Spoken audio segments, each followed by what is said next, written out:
We know as a business owner that we need to have a business plan. And there's so many different messages around business planning. Is it a 10-year plan? Is it a 1-year plan? We hear messaging around a 1-page business plan. Is it a 90-day plan? Today, Darrick Boyes shares with us different elements to plans, and it's way more than just a business plan. Darrick, tell me, why did you become a business coach? Well, for quite a few different reasons. I mean, I grew up around entrepreneurs. I've always really felt passionate about the industry, like being an entrepreneur, before I even knew what it was. And, talking back to, I have conversation with my mom where I used to fight over the till, the cash register in kindergarten. I used to try to run my own store, in those kind of situations. So she always knew that I was going to be an entrepreneur. She used to say that. And my dad was an entrepreneur. But what was, when I finally really knew I was going to be a business coach was, and to be honest, I felt like I've always been one, but I felt really compelled when I came across ActionCOACH. And, somebody had insinuated that what I was doing previously was business consulting for, a large company, Ford in Canada. And, basically they said, I asked for a description, what was business coaching? And they said, well, basically, it's like what you do, only you stay with the business to help, along with the way. And I thought, well, that's got to be the best thing that ever happened, because that was what I felt was missing in my career. Was I felt like we'd come in and help, but then we'd leave and it would go back to revert back to what they always did. And I just felt that we should stick around. And I always, in hindsight, I used to bring it up to the big corporation was, we need to stay with them for a long period of time till they buy into it. And it was funny because somebody said, that sounds like business coaching. And I didn't know what it was. And then I really researched it and came across ActionCOACH. And that's pretty much when I knew I was going to go down that road. And so you've been coaching for, let's say, a few years now. Darrick, what do you love the most about helping your clients? I love breakthroughs. I love seeing business owners succeed. And I know that sounds cliche, but I get more out of helping others than I ever would out of any sort of reward I get, because that is my reward, technically.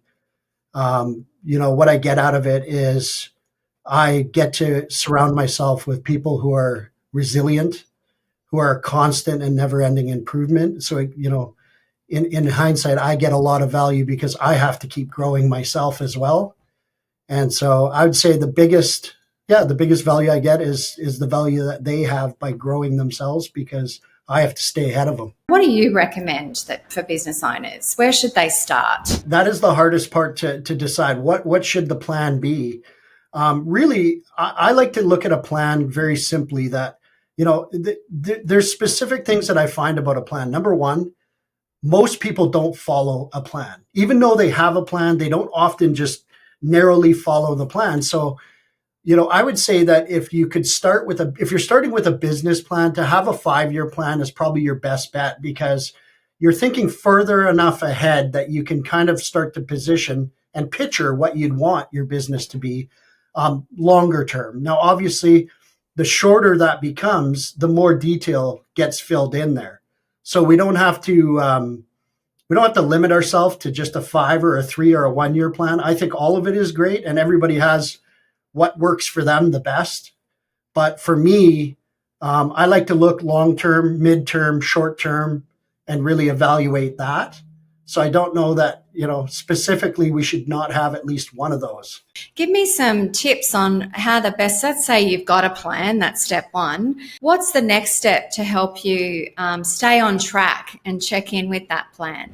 I guess really to stay on track, that's the interesting part about a plan. And that's kind of where I was going with that is, Harvard did a study on over 1,000 different entrepreneurs, and they'd actually gone through and did a business plan. And then there was another group that didn't do a business plan. And what was interesting about the story, and I can't even remember the book that I read this in, but what really interested me was that I knew that they were going in this direction with the story. They were going to say, okay, the people that did the business plan were successful, much more successful. And it was like 60% more profitable was the words that they used in the book. And And what the twist was to the story was that when they asked the people that actually did the plan, did you follow it? Less than 2% of them followed it. So even though that they didn't follow the plan, just by completing the process of thinking big, like even though you didn't pull it out and look at it every day, they've thought about it. It's like it got put into their brain. It's like a stamp. They thought about what they could have, whether it's like 5 million or 2 million or whatever it was. And it just kind of stamped in there so that they would go after it. And eventually they would look at it and go, wow, we did a lot of curves. There was nothing we didn't hit it the way we thought we were going to do it, but we hit it nonetheless because we believed we could. What was your favorite business book? 7 Habits of Highly Effective People. Yeah, specifically. It's one of those books that I read about once a quarter, believe it or not. And I don't read it. I'm not a big physical reader, but I listen to it once a quarter. I take away so much from it. And it's like when I'm ready to hear something, it's ready to talk to me again in a different language.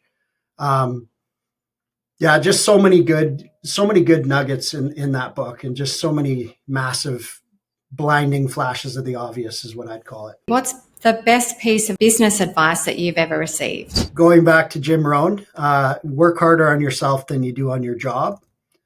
Specifically, that just resonates with me in so many different ways. I just feel like people underestimate the value of what they can become, and the person that they can become. It doesn't matter who you are. I mean, I've looked back at my life and just, questioned a lot about myself and said, why didn't I do this stuff earlier? And it's never too late. Don't get me wrong, but it's never too early to really start working on yourself. And if I could go back to my old version of myself, that's the only thing I would tell myself is to, that was my challenge in school though, is I felt like I was always learning what others wanted me to learn. And I never, ever found my path in school because it was so, this science and that math. And although I just did it to get by, but if they would have said, hey, what's your learn plan, Darrick? Where do you want to go in life? And let's specifically make this for you. And that's what I do with all the business owners. I no longer make them learn what I want to learn until I know exactly what their dreams and goals are. And they say, well, can I just what for? Because specifically, if you have a goal in your life, and dreams can grow, of course, and you may need to change your learning plan down the road. But specifically, if you have that learning plan, I just feel like you love learning. I love learning. I never did. I never loved learning. I used to tell people I hated school. I never wanted anything to do with school. And then I realized that when it's my plan and my learning and the things that I want to learn, it's just like all the business owners I work with now, it's so much nicer and easier to work with them because they just love it. They love learning. They're gaining a lot of traction from it because it's what they want. It's not my dream, it's their dream. Hats off to you for committing to your learning by listening to this podcast. And if you'd like some help implementing some of these strategies, then click the link in the description to find your local action coach. They can help you put these strategies into action and take your business and your life to the next level. In the meantime, like and subscribe so that you're the first to get our next episode. We'll see you soon.